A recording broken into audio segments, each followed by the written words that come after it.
Good morning on this Sunday, December 13th, and welcome to the Georgia Gang. More testimony and lawsuits about allegations of election fraud in Georgia. President-elect Joe Biden expected in Georgia to stump for Jon Ossoff and Raphael Warnock. And coronavirus case numbers are on the rise as a vaccine is on the horizon. Theron, Phil, Janelle, and Kathy are all here. The debate and discussion begin right now. From the Fox 5 studios, the Georgia Gang starts now. President Trump's personal attorney, Rudy Giuliani, testified in Georgia again after he tested positive for the coronavirus. This time he went before Georgia House lawmakers virtually, but with the same accusations of voter fraud. It's bad enough that the Democratic Party is covering it up. It's absolutely worse that your Republican governor, your Republican lieutenant governor, and your Republican Secretary of State persist in continuing in a cover-up of what is a crime in plain sight. President Trump's personal attorney, Rudy Giuliani, testified again before Georgia lawmakers. This time it was the House Governmental Affairs Committee. He repeated claims of voting irregularities and fraud. But the Secretary of State's office continues to defend the legitimacy of the election results that showed Joe Biden winning Georgia by about 12,000 votes. Giving oxygen to this continued disinformation is leading to a continuing erosion of people's belief in our elections and our processes. The Secretary of State's office says its office has 132 open investigations in the general election. Well, Kathy, the 16 Georgia electors are set to cast their votes tomorrow, and you are one of them. Can you explain the process, and do you expect any drama here? Hey, well, with this election, I can't not expect drama, but I certainly don't know of any. I don't know too much about the process other than I know where I need to be, and we will show up and cast our votes on behalf of the voters in Georgia, and I'm really excited about it. Janelle, ready to move on and get this one over. Janelle, do you think there's anything else that Republicans will try to do to stop this next step from happening? I mean, once the electors cast their votes, those results are then sent to Capitol Hill.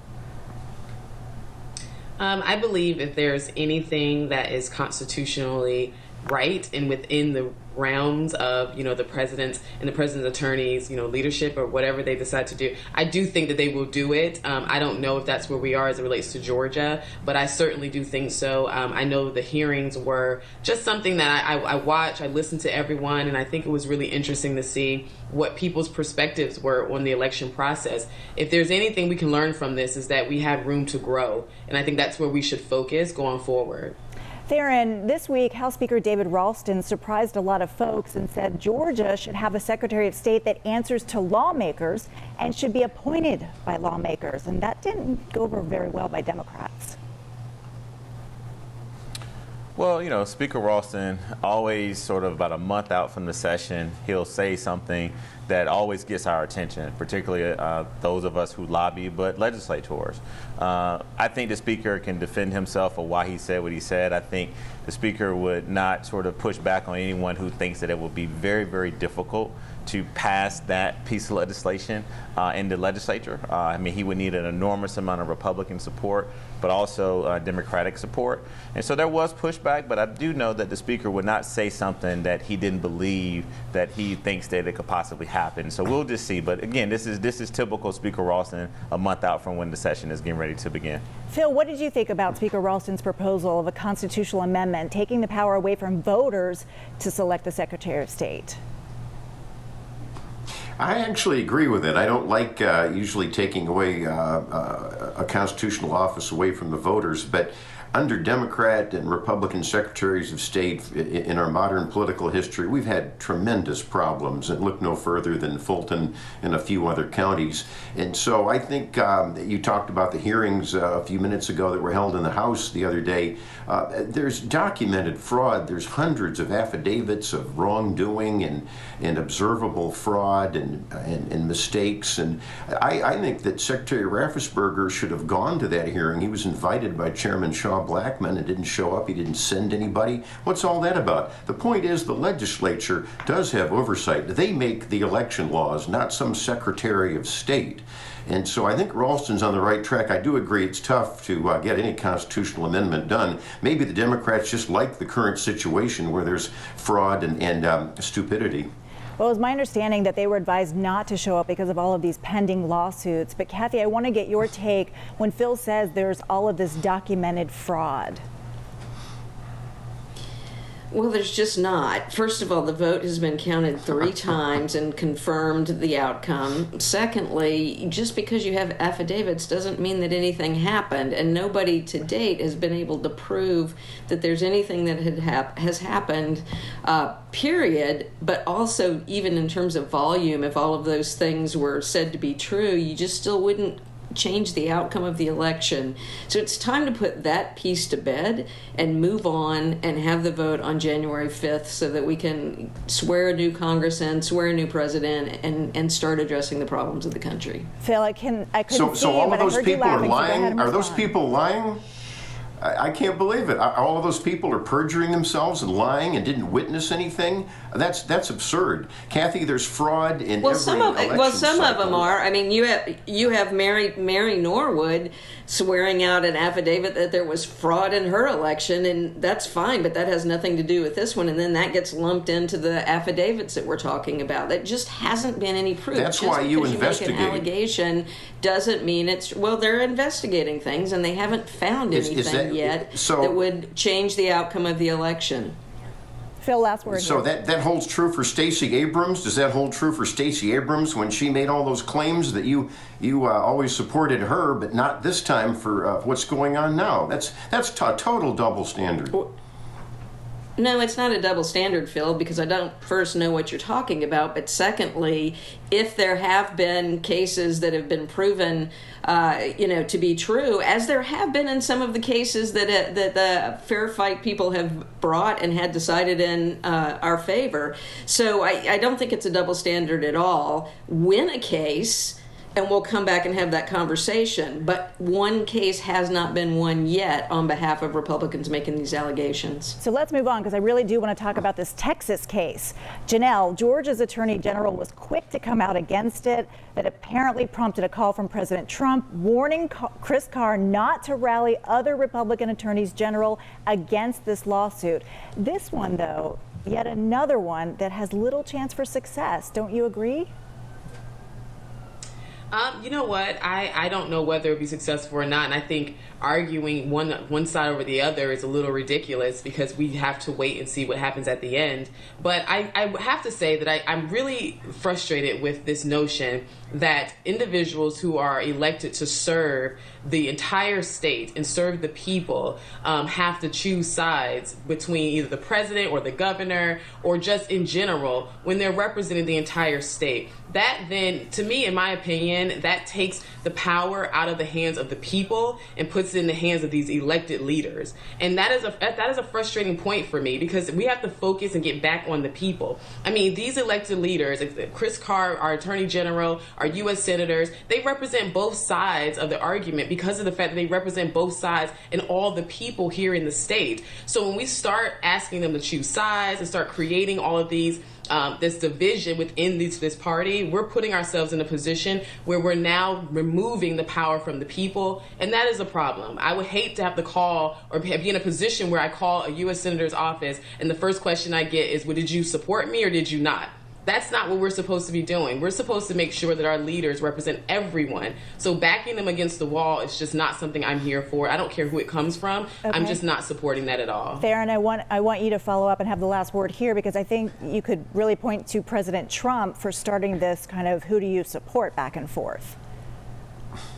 Yeah, and preach, Janelle. I agree totally what you said. And just to go back to what, the Attorney General was asked to do. I mean, listen, I'm going to compliment a Republican. And yes, Phil and Janelle, Chris Carr stood up to President Trump. I want to quote him directly. He said it's constitutionally, legally, and factually wrong to do what the President of the United States of America was asking him to do. And so now we just need to probably add him to the long list of Republicans who probably are going to start getting attacked. And so I'm glad that he stood up, and all these other attorney generals across the U.S. that backed this Texas lawsuit are wrong. And I think Chris Carter knows that he wants to have a bright future in this new blue Georgia. And so I think he, again, as I said this last week, is preparing for life after Donald Trump. Okay, and I think those comments were directed at that Texas lawsuit when he was talking about that. Chris Carter, just want to be clear there.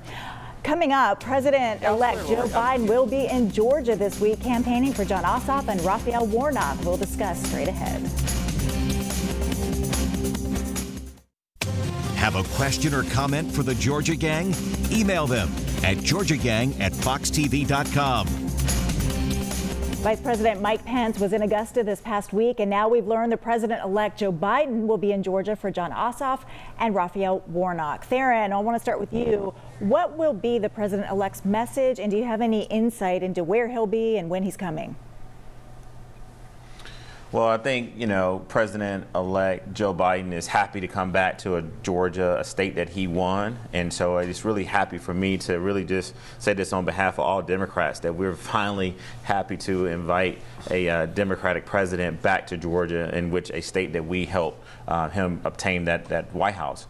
I think he's going to talk to the Biden coalition, Lori, and you've heard me talk about this coalition. It's a bipartisan coalition that Joe Biden created in Georgia. It's suburban areas that voted for him. He did well in rural areas. It's black, white, Hispanic, and Asian. And more importantly, I think he's going to articulate to Georgians, but particularly to Democrats and Republicans, many of whom are moderate, that we want to start the process of getting this country back on the right track. And so it's not going to be a very partisan message, I suspect. Don't get me wrong, he definitely needs to fire up Democrats because we need a huge turnout. I think he's going to talk about how if we elect Raphael Warnock and Jon Ossoff to the U.S. Senate, Vice President-elect Kamala Harris can be that tie-breaking vote that can really promote some of the initiatives that they put forth to the Congress. But also, I think he's going to talk directly to a lot of these disaffected Republicans that we need to be victorious on January 5th.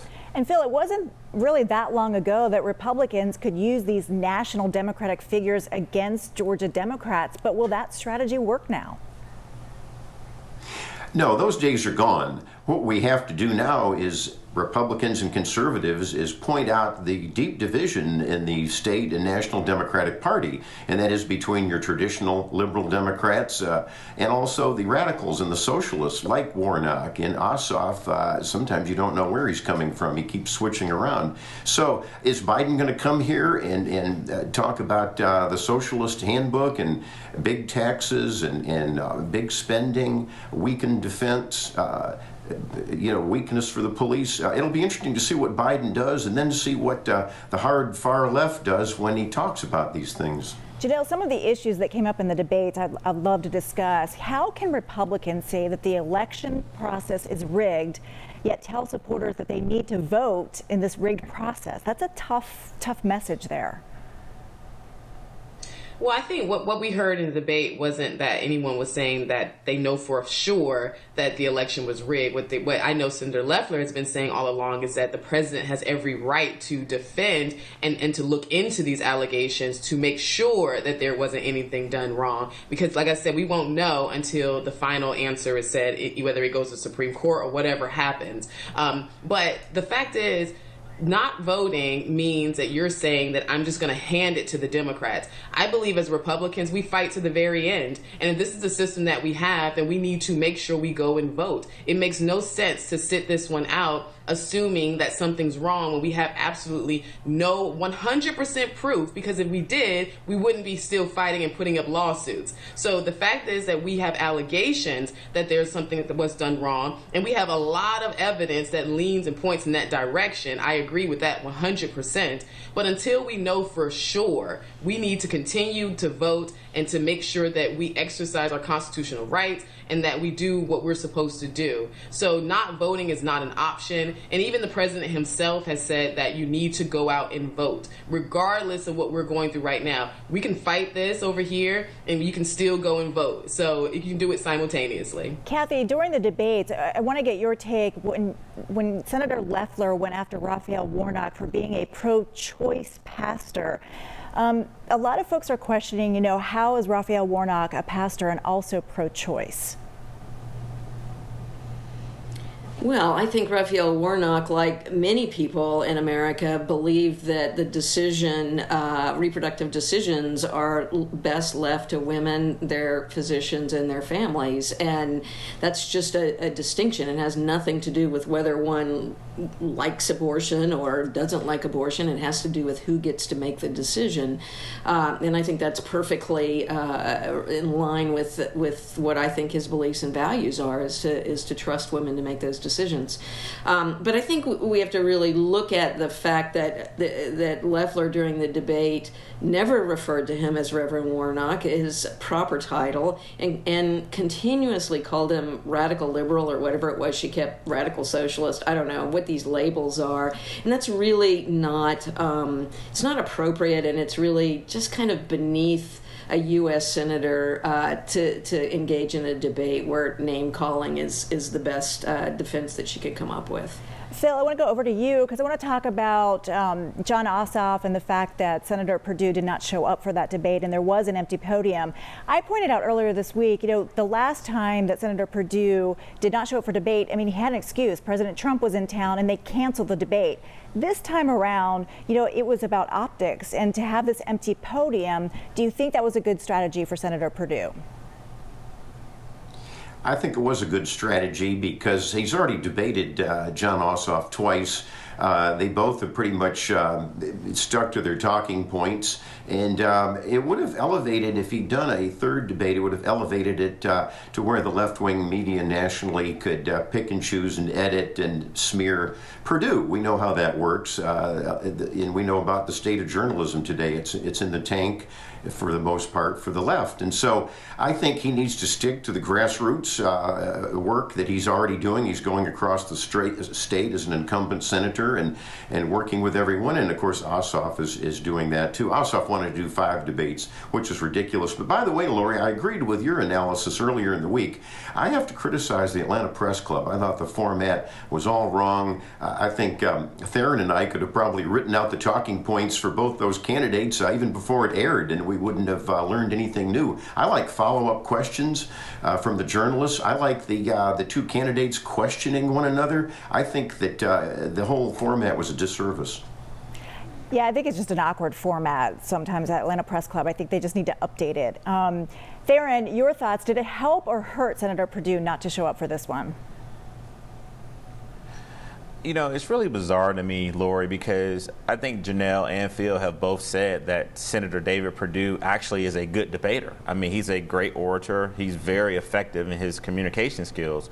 And so it's not because he doesn't think I think he will do well.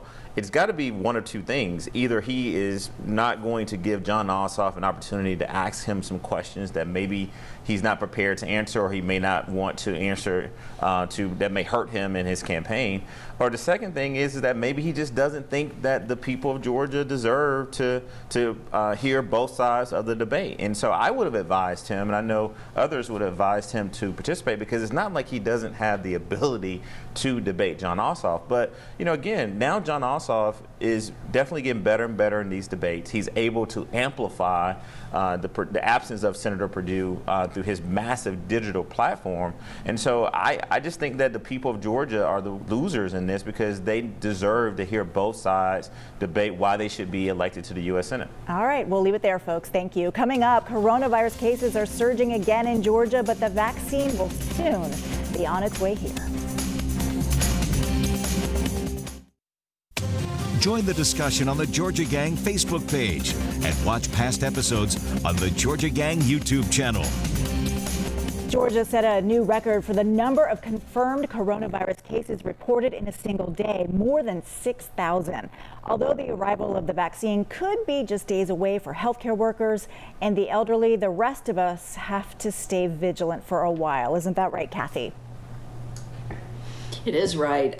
Cases are really soaring here and around the country. When you see those little heat maps in the newspaper every day, just remember that Georgia doesn't report all of the tests And so you're not comparing what other states are comparing. We're usually reporting about 20% less on average. So you're going to have right now, we're starting to see the peak from Thanksgiving. We're going to go into the holiday, the December holiday season, and we're going to be building off of that peak. So things are not going to be very good in January either.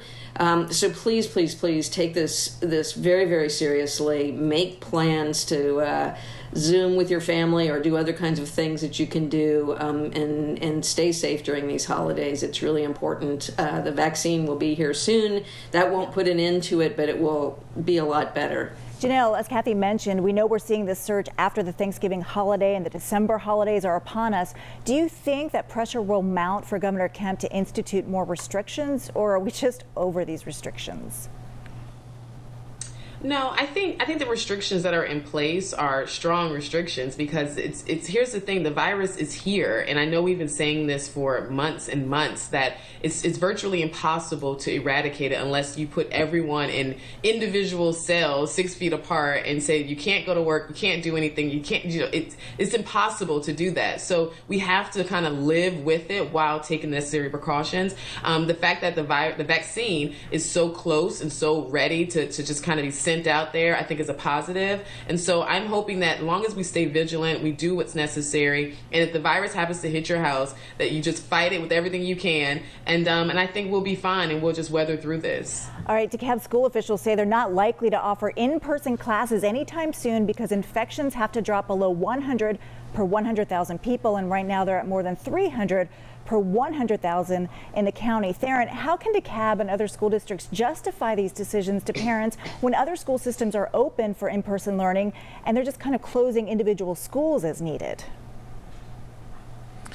Yeah, this is a tough one, and if you look at what the school system put out this week, they definitely highlighted that they have a working task force, a COVID-19 task force, and they were able to articulate to the public some of the percentages and sort of the metrics that they're using. But the other thing is that our educators are got to be in this discussion too, because we definitely want to make sure we keep them safe. But there are a lot of parents out there, Lori, that are ready for their children to safely, and I stress safely, go back to in-person learning. But I think DeKalb County has just got to continue to be transparent, communicating with people why they are making the decisions they're making, and ultimately at least be able to articulate when they decide to let in-person learning start back in the county. Phil, I got 20 seconds for you to have the last word. Well, it's a betrayal of the students in DeKalb County and elsewhere where they're not letting in-person classes. I have to say that even Dr. Fauci has said, oh, let the kids go to school. This is very important. You can follow protocols and it's going to be fine. And I think that also I commend the Board of Regents. They wanted in-person classes. I commend all the school systems in Georgia that are doing in-person classes. We don't want to have all of the side effects of where we're not educating people. All right. Well, coming up, everyone, winners and losers. Phil is going to name a Democrat a winner, and one of our gangsters celebrates a birthday. Straight ahead. Time now for the week's winners and losers. We want to remind our viewers about our special primetime Georgia Gang, Monday, December 21st at 8 p.m. It is a 1-hour special we're very excited about. And I want to wish Janelle a very happy birthday. We'll let you go first for winners and losers. Thank you so much. So my first winner is a Family Policy Alliance. They hosted a discussion around the diversity in the GOP this past week, and that was just amazing. And lastly, my good friend Nicholas Buford. He was the former Deputy Chief Operative Officer for the governor's office, but now he's executive director of One Georgia Authority, and the authority plays a major role in financing economic development in the state. So congratulations to him on the new role. And Kathy, over to you. My winner this week are the Atlanta Hawks. They just announced that they're refinancing their practice facility mortgage with a consortium of Black. Did we just lose Kathy? All right, we'll see if we can get back to her. Phil, over to you. Well, get a load of this. I'm naming a Democrat winner, U.S. Congressman David Scott of Atlanta. He was named by the House Democratic Caucus as the new chairman of the Agriculture Committee. And so, unlike a lot of Democrats, he actually knows what he's talking about, and he's been on that committee since 2003, and he will help Georgia's largest industry. And on the agriculture theme, one other winner, and that is former State Representative Tom McCall of Elbert County. He was just named the new president of the Georgia Farm Bureau. That's a great pick, too. How about that? Phil naming a winner a Democrat. Kathy, I'm sorry you froze. You want to finish up real quick? Oh, sure. Well, just the Hawks. They've been really creative in their community engagement, and their new investment in Black-owned banks is really incredible, and many thanks to them for leading the way. All right. Theron, take us out. We have about a minute. Okay, well, yeah, thank you, Phil. I congratulated Congressman David Scott last week for doing that, and I'll add on, listen, he's not only going to do great in the job, but he's the first African-American to be chairman of this Agriculture Committee in the House. And also wanted to join Janelle. Nick Buford is a great guy. Congratulations to him. He's got a bright future in this state. Also, we forgot to mention that Kwanzaa Hall won his runoff election for Congressional District 5. Lori, I know we wanted to talk about that last week, so he's already getting to work very fast in Washington. Also, Sonia Halpern won Senate District 39, and also Deborah Gonzalez won her district attorney's race over in Athens, Clark County. So definitely want to make sure we make them winners on the show. Great. All items that are always on the list, but we never have time to talk about. So thanks for getting them in this week. And thank you all so much for joining us. We will see you again next week. Have a good one.